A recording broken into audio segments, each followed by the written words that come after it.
Okay, let's get to it. My name is Harrison Bola. I hail Carib-Sport. We're going to be talking about the new TTPFL season 2026. I guess that fantastic time they've been so gracious to finally inform us about. First of all, let me just say thank you for your kind comments. If you like what you're hearing, please like, comment, share, and subscribe. Like, comment, share, and subscribe. I do appreciate it. Usually, I average about 2 new subscribers a day. The day before the Curacao match and the day of the Curacao match, those 2 days, I averaged about 40 new subscribers a day. So I realize it's all related to how many videos you put out there. So in the last 5 months, I've gotten about 300 and I don't know, 20 new subscribers or something. So keep doing what you're doing. I'd like to hit the 500 mark by January 1st or before. So continue to like, comment, share, and subscribe. Let's get to it. TTPFL season 2026. Well, in true Trinidad style, they had a conference on Sunday to tell us football started on Friday. But at least we know, right? So the new season, they said will start on Thursday, October 24th. October 24th is a Friday. So I think they meant Friday. Mistake, these things happen. I do it sometimes. I call off the wrong year sometimes.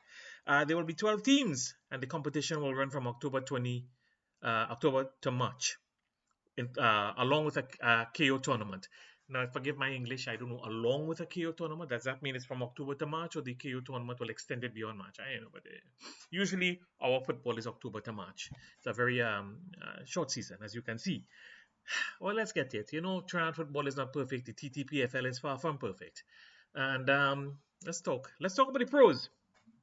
First of all, they said in the first round there will be 5 matches in Tobago. Great. We want to see Tobago participate. We want to see matches in Tobago. What killed Phoenix last time was the Dwight York was, I think, under repair, and all the other possible grounds. Sorry for doing this, sinuses. All the other possible grounds were playing cricket and couldn't really handle fully of football for the Tobago team, which is really unfortunate for Phoenix, as they have been known to create upsets every now and again, especially in Tobago. So I look forward to seeing Phoenix 76, I believe they call themselves, playing football and creating more upsets. My favorite underdog team is Prisons, but I like Tobago. Phoenix Tobago. What the hell is the name of that team, boy? FC 1976 Phoenix? So I would just call them Tobago Phoenix. You all could correct me, all right? But I like them. That's my point. Good luck to them. And they said the new sponsors have come on board, and they listed off the names of the sponsors.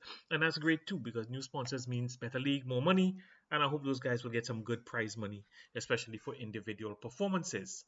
So, watching my notes here, sorry, going on very slowly.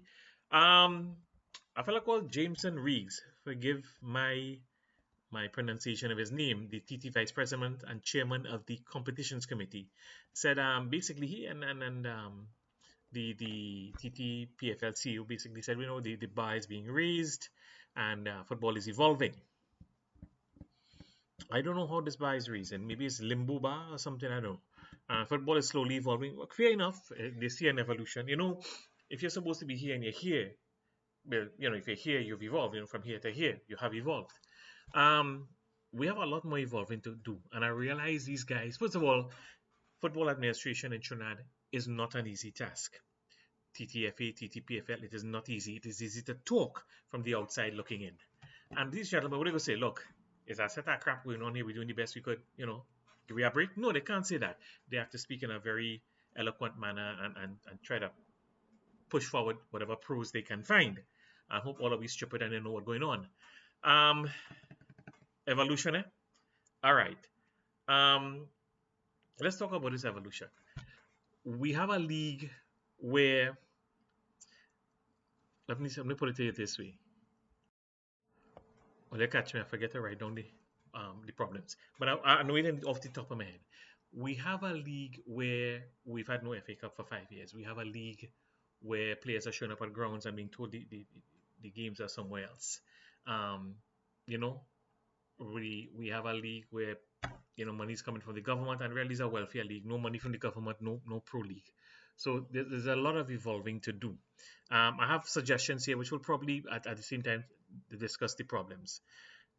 One, they bring matches on TV, and when you bring matches on TV and people set aside a blasted afternoon, which is 4 hours for a double header, and no match comes, have the common courtesy to tell us why and explain what happened. Don't get on like nothing ever happened, and this happens maybe 2-3 times in a row, and then you stop showing football advertising a football channel for TV, and then without explaining yourself. That is very, very rude, unprofessional, and amateurish. It is not becoming of a professional football league. Even by third world standards are bad. This is not 1975. This is 2025. And not only should you do better, but the fans deserve better. You can't market this beautiful damn thing. Yeah, I still wearing this is 89 strike sport. This is how much I love Trinidad Tobago football. You cannot market a professional league and treat your fans in such a dismissive manner. The whole idea is to embrace your fans, to get them excited. And you're doing the complete opposite with that. It is rude and unprofessional, and it's been done for more than one season. Stop doing it. I mean, again, logistics are not easy, but try to play clubs in their zone. Don't have two north teams playing in south. Don't have a south and a central team playing up north, and then expect fans to come and then don't make no money. It is frustrating for fans, and it's tough for the clubs because I assume they're getting a share of the gate, right? Don't do that. Again, we have teams showing up to match grounds and being told there's no match there. Fellas standing up outside, not knowing what to do. Sometimes matches starting late on TV. Men changing the clothes outside the grounds and so on. I mean, that is, I don't know how that happening this day with the kind of technology we have, how that is happening. Again, professional league evolving. Yes, no FA Cup in Trinidad. We've had no FA football in Trinidad for about, I think this year would make it 7 seasons, right? 7 seasons. The FA Cup is a nice thing. Allows all the clubs in the country to participate if they wish. It even brought in the top high schools, the tertiary educational institutions, and so on. And you've always got the upset factor. It's a beautiful thing to have. It shows you the state of football where we no longer have an FA Cup. I mean, come on, you don't have an FA Cup. I mean, the FA Cup has existed for decades, right? In Haiti, sometimes they have no football because they have civil unrest, they have a coup, they have civil war. We're just Trinis, I mean, it's kind of sad. They put the president, Kyron Edwards, on some kind of FIFA development committee. With all due respect, he catching tail to develop football in Trinidad and Tobago. What is he going to do on a FIFA development committee unless it was just to make Caribbean people feel happy and get some votes when FIFA elections come around? We have a long way to go in this so-called evolution they're talking about. It would be nice to have an FA Cup, which means getting a sponsor, and I guess they have challenges in that area. We have a situation where club owners are on the TTFA executive. You can't have, especially the president, making decisions when there's a spat or difference between clubs. When, how is he going to decide, especially when his own club is involved? And even if he is two other clubs, I mean, theoretically, he could make a decision to affect a club that could challenge his club for the league title. You need to be in a position where you are beyond reproach, not in a position where you are the potential to be culpable is ripe. Come on, now, man. I mean, this is common sense in 2025. Just because maybe it's the FIFA way of doing things, but let's try to be better. Let's try to be better.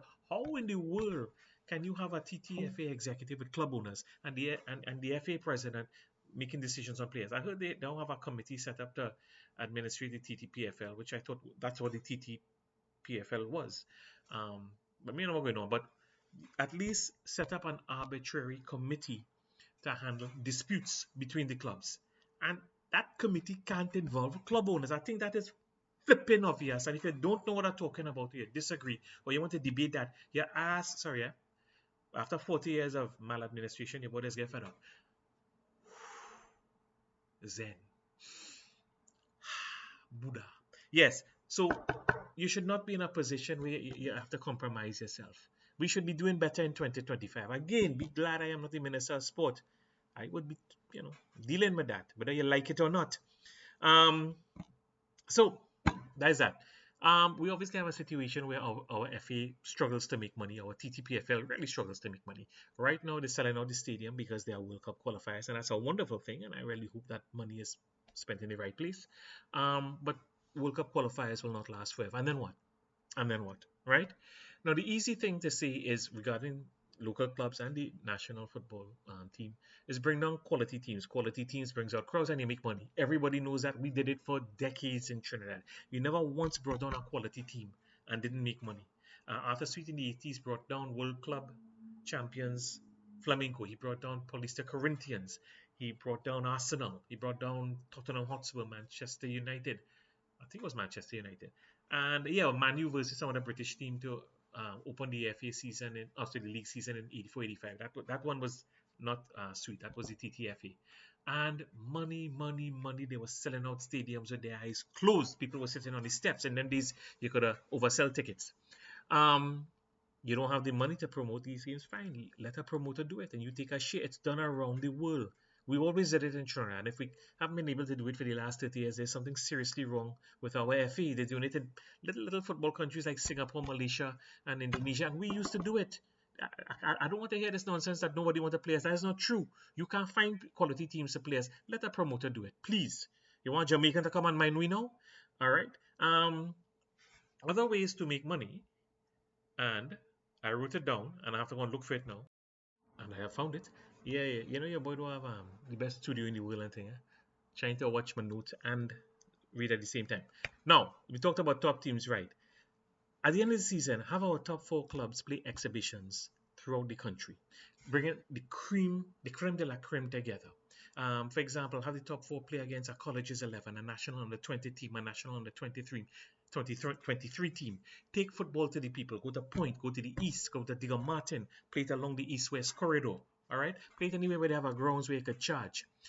People want to see quality football, and when you put the best against the best, more people will come out. It's an excellent opportunity, not just for our players to play a higher standard of football and stay active, but stay active beyond the season because we have a very short season. It also gives the younger players a chance to play better quality football and be better players themselves because the SSFL does not prepare them for international football, even at under 19 level. It also gives the coaches and the technical people a chance to see the best players in the country rubbing shoulders and playing football and keeping fit because these are the guys who are one or more or less a lot of them on the verge of national team selection. It's common sense to have good quality football going on beyond March. All right, and this is not a bad idea because you're not really bringing on foreigners, and there's less cost involved. I have said this before at the beginning or the end of the season. Have a TNT All Stars versus a Tobago All Stars. Every year have it alternate between Trinidad and Tobago. Or have 2 games, one in Trinidad, one in Tobago every year. And for sure Tobagonians will come out for that. We have the Caribbean Shield and we have another tournament going on, but because we have a gap in our season, if possible, it would be great either pre-season or pre-Caribbean Shield and CONCACAF CFU tournament. Bring down 2 top CFU clubs and have a 14 tournament in Trinidad with the top 2 clubs in Trinidad. Again, I would say a Jamaican and a Guyanese team and have it on the East-West corridor to grab the market, that additional market or the niche market that exists in UE. And if you don't like the Guyanese, bring down 2 Jamaicans, good quality football. If you don't like that because it's too expensive or cost involved, bring down 1 Jamaican club and have them play the top 2 clubs in Trinidad. But at least our better players will be playing a better brand of football and more football, which is so important. So that's it. Those are my recommendations. I have no more. So we have a new TTPFL season. I wish them the best. I hope there's better organization than last year. I hope we can see some of this football on TV. Because those of us abroad are our market, and there are foreigners, non-trainees, who contact me. I am a TTPFL, but they contact me wanting to know the schedule so they can come down to Trinidad and watch matches because they like Trinidad football and they're passing through. Can you imagine that? Not even any family in Trinidad, not married to a trainee. Talking about the schedule, is it possible you could make the schedule available to everybody? This schedule we have is some kind of undercover schedule. I had to do investigation to find a schedule. Put it out in public for everybody to blast it. See, the TTFA page, the TTPFL page, give it to the press and allow us on social media to be able to share it so we know when matches are going on so we can look out for it. And some people coming home will know when they can go to a match.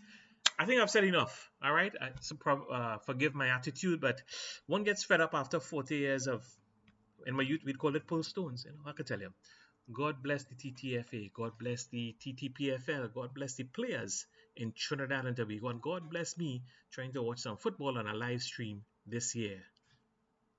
Allah Akbar, Jah Rastafari, Hare Krishna.